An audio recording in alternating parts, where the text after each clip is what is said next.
Okay. They can be a valuable resource, especially for budgeting. I really appreciate that. Thank you so much, and thank you all for being here today. Thanks, Senator Brett. Senator Menendez of New Jersey is recognized. Members of the military and their families face a unique set of financial challenges, including difficulty making payments while on deployment and other issues that can impact their credit. Thankfully, the CFPB's Office of Service Member Affairs serves as a first line of defense by helping to empower and educate service members and their families and coordinating efforts to monitor complaints and implement consumer protection measures related to financial products these families rely on. According to the CFPB's most recent annual report on financial concerns of service members, veterans, and military families, in 2022 alone, these consumers submitted over 66,000 complaints on a variety of issues, from credit reporting to scams on payment applications. So I heard your response to the chairman about if there's no CFPB. Clearly, that would negatively impact on their access to financial products. But who would service members and their families turn to for assistance in these matters in the absence of an entity like the CFPB? I'll go first.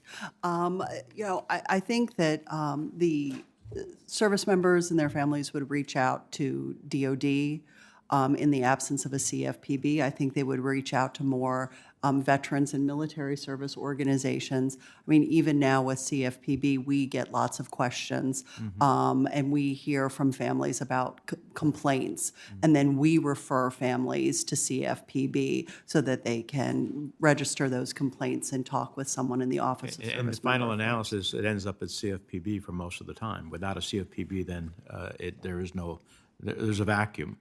Exactly, Senator. There wouldn't be that forcing mechanism. They can come to us and we can do our best to help, but we don't have the power of government. Members of the military aren't the only ones making sacrifices for our country. Their families also bear a burden.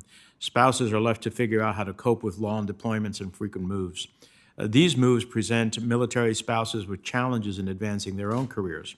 Regular changes of station force spouses to seek new jobs and to create additional complications in professions that require licensing.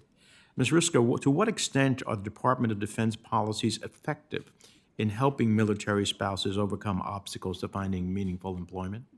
The Department of Defense has been very responsive in terms of trying to help military spouses with employment opportunities, and Congress has been responsive as well. But military spouse unemployment has been persistently high for almost a decade, and I think we just need better research to understand why and exactly what is the military spouse unemployment rate.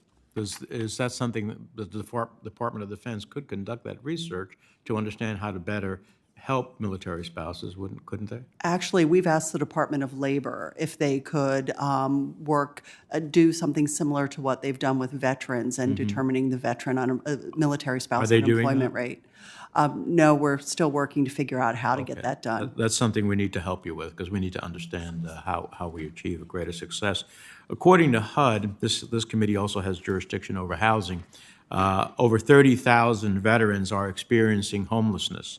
No one should be without a home, let alone those who answer the call to serve their country. A key element of helping our veterans needs to be through supportive housing or housing paired with supportive services such as treatment for health conditions or substance use disorders. These services are critical as they help ensure people are able to stay in their homes and provide resources to deal with conditions that makes it harder for them to do so. Mr. Titus, what more can Congress be doing to enhance preventive services like mental health counseling, financial counseling, and other services to prevent homelessness from happening in the first place? Thank you, Senator, for that question. And it starts early. It starts as they're transitioning out of uniform, making sure that we're building those effective bridges as they go from DOD to Care VA, and getting things like making sure they have their disability connection. They're tied into the VA healthcare system, and they know what all their benefits are. And that's the best thing we can do, to start them early, and then as they begin to face challenges, having that constant relationship, not only with VA, but with VSOs and local organizations. We need to have that holistic approach. We need to have that web of services for them, Senator. This is an area that I would hope that we could do some bipartisan legislation to effectuate that. Thank you very much for your testimony. Thanks, Senator Menendez. Senator Warren from Massachusetts is recognized. Thank you, Mr. Chairman.